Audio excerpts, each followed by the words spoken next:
Goeienaand, good evening, fellow South Africans and citizens of the world. Now, this is a shout out to Zoltan, who sent me some inside information about what is happening in the southern part of KwaZulu-Natal on the coast, in a little district called UGU, south of Durban. And we've been following this quite extensively in the past. The problems they've been having with water, sewage, it's a complete joke. I mean, it's just like every other ANC-run municipality in the country. Incompetent, corrupt, just run into the ground. And then you have the great irony where the very people who voted these idiots in are now protesting because there's no service delivery. They can't join the dots, can they? L factor missing. But anyway, let's just see what Zoltan says. He gives me a little bit of an intro, then there's more information attached. He says, UGU and its workers are causing havoc to the already frail water and sewerage infrastructure here on the south coast. If the coronavirus hits here, the saying, "That's all she wrote," comes to mind. Water has been out for weeks now in various areas along the south coast due to the faction fight. A faction fight within the ANC-led municipality. Can you believe it? From Park Riney all the way down to Port Elizabeth, they're burning tyres, ripping off barriers and laying them across the highway, basically blocking the route to and from Durban. And then there's more information. This is hot off the press, guys. This is hot off the press. It has now become evident that the ongoing service delivery disaster in the UGU district municipality is mainly the result of two factions in the ANC fighting for control of municipal management, a local government version of the national battle for control of the ANC. On the one hand, a faction driven by pro-Jacob Zuma politicians, assisted by the local branch of the South African Municipal Workers Union, driving a sophisticated but ruthless campaign to capture UGU management and to control the municipality's finances to their advantage. On the other hand, UGU politicians and officials resisting the attempt, the so-called pro-Ramaphosa group, but fighting a seemingly losing battle against strikes, sabotage, financial mismanagement, and tender irregularities. This is the reality of South Africa. I know people outside South Africa think this is all BS. This is the reality in South Africa. It's chaos, and it's moving towards anarchy fast. And I think the thing that'll trigger it is when that coronavirus starts spreading through these communities. Anyway, at the moment, the scoreboard in what seems to be a fight to the death. This is the UGU ANC-run council. First, an angry and totally frustrated community with Harding the worst off, who is bearing the brunt of woeful service delivery, mainly caused by illegal strikes and wanton sabotage committed by SAMW members. 2. SAMWU accusing UGU management and in particular municipal manager on leave, D.D. Naidu, and water services senior manager Paul Watson of racism, corruption and mismanagement, and demanding their dismissal. These two are seen as major stumbling blocks in the way of gaining control.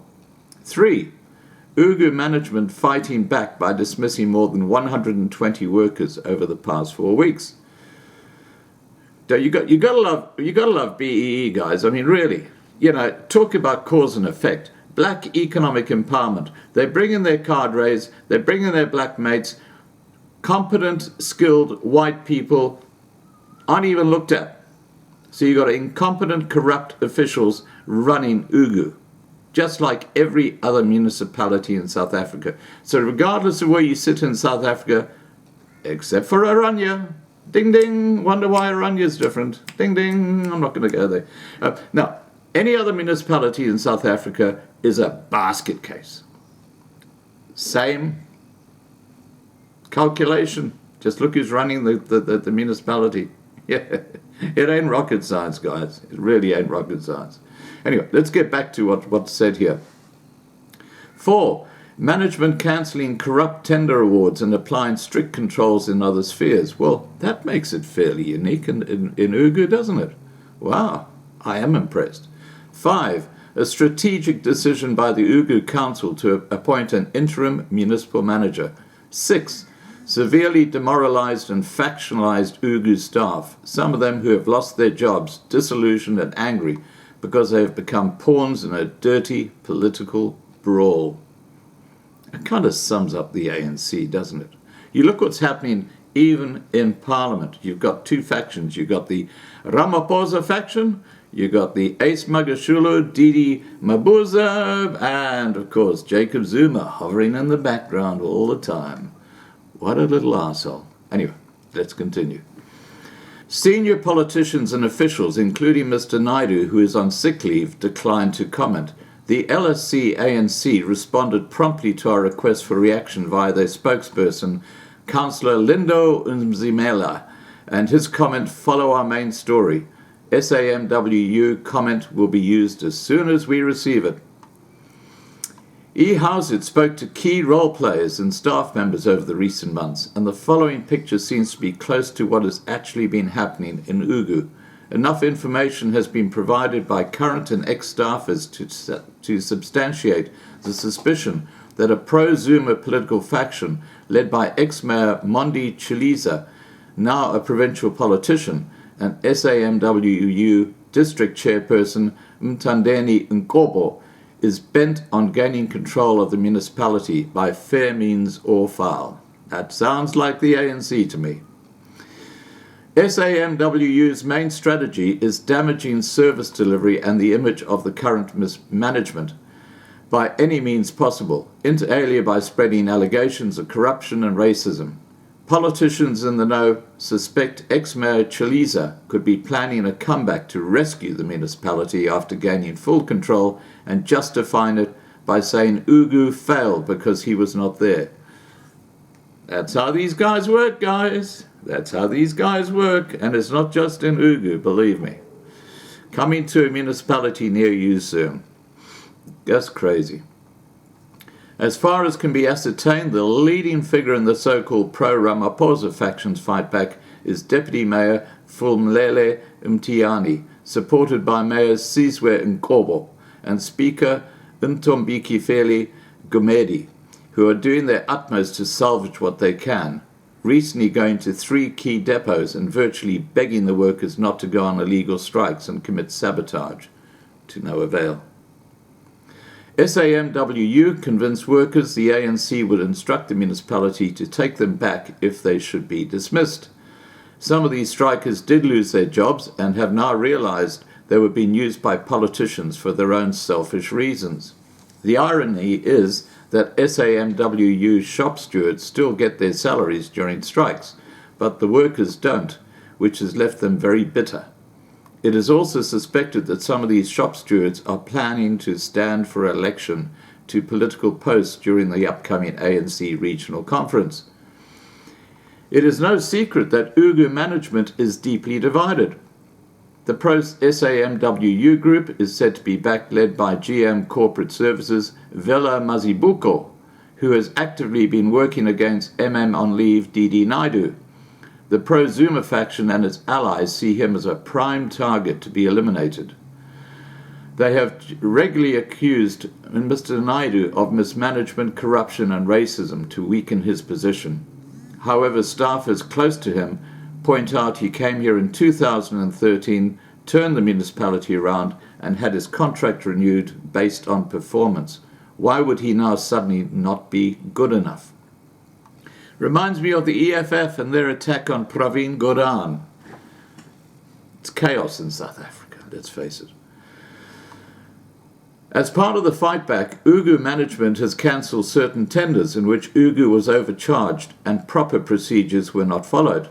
Some of these tenders were apparently given to businesses aligned to the pro-Zuma faction during the tenure of previous CFO Simon Dlamini before he resigned. Staff members in the UGU Treasury are very worried about charges brought against them for wrongs perpetrated by the previous CFO. This is what they do, guys. This is called black privilege. Because they are BEE compliant or Black Economic Empowerment compliant, they can just walk in and get the contracts, even if they haven't got a clue what they're doing. As long as they get the money, we're all happy. We're all happy. Is it any wonder municipalities around South Africa are in such a shambles? BEE has destroyed South Africa, and it's a racist ANC policy. This is a gangster political party. Anyway, let's continue.